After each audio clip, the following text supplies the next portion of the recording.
Get ready. Three, two, one, start.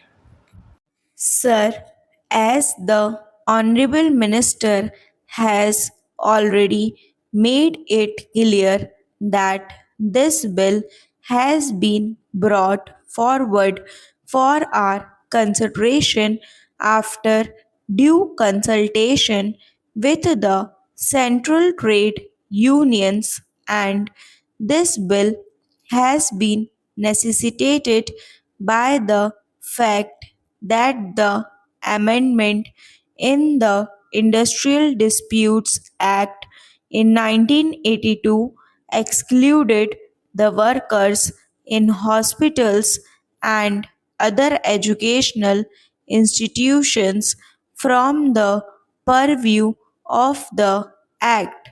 This means that a hospital or an educational institution cannot be called an industry, and if it cannot be called an industry, all those who are working in those institutions cannot get the benefit from the Industrial Disputes Act of any kind. So, naturally, something has to be done for all those employees of such institutions for the redressal of their grievances. It is exactly for this that this bill has been brought before us for our consideration. As regards this bill, there is a provision for setting up of a grievances redressal authority and appellate authority in all establishments for the redressal of industrial disputes. As regards the collective grievances, management councils are proposed to be there.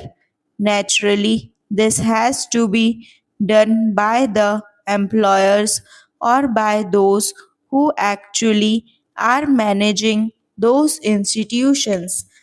If the government is the proprietor, then the government has to do it. If it is a private hospital or a private educational institution, whoever is employer has to do it, and doing it has been made statutory para by this bill.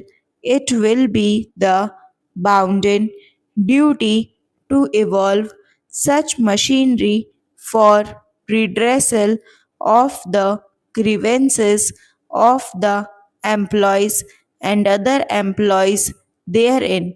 So, since this bill has been brought forth in consultation with the concerned central trade unions, there is not much to oppose the content of this bill. We can, of course, earnestly hope that, as contemplated in the bill itself, very soon these appellate authority or grievance redressal authority or management council will be established in all such institutions, so that all those who are working therein may be able to get their genuine grievances redressed. As a matter of fact, last year our CGHS doctors went on strike in Delhi. Similarly, the PCMS doctors in Punjab also went on agitation. Somehow, these doctors, whether it is this state or that state, have been agitating and going on strike. Why do they go on strike? Para as a matter of fact, they do not enjoy the right to strike, just as university teachers, about whom I made a special mention today only. Again, they are going to agitate. Why do they go on strike? Although they do not have the right to strike, why do they go on strike? That is what I am saying. You listen to me.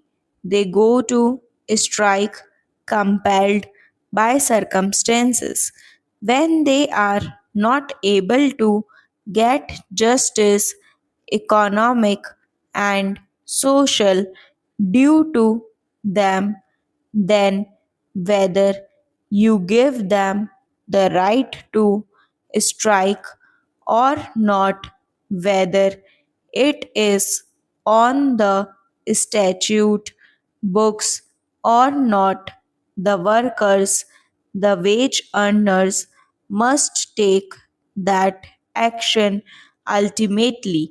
You cannot check them, and you have not been able to check them.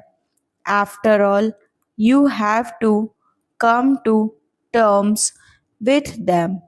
An agreement was signed, an accord was there in the case of university teachers, but that accord has not been implemented as yet.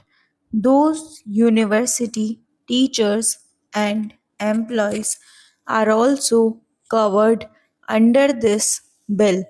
That is why I am mentioning this para as regards doctors. Of course, much has been done to give them justice. Still, they are not happy. It is the attempts of the government to keep the medical institutions, the educational institutions free from conflict as far as possible so that they do not have to agitate every now and then, and there is an alternative mechanism provided for where they can take their grievances. As regards individual grievances, of course, you go on strike for collective grievances, not for individual grievances. The grievance redressal authority for the appellate authority that is being provided for is all right. It is only in the case of collective grievances that trade union activity comes into the picture, but that also comes into the picture if necessary. Otherwise, if the collective grievances can also be met through negotiations, through arbitration, and in other ways, then the question of direct action may not arise at all. So, at least so far as individual grievances are concerned, this will go a long way in settling them and keeping the working force happy. As regards collective grievances, also, I personally think that the mechanism that is now being provided for will go a long way to eliminate conflicts. What I mean to say is that so far as hospitals are concerned or educational institutions are concerned, I would request the government to make all possible efforts to extend the justice due to them. They must have justice if they can get it, like other personnel in services. Stop.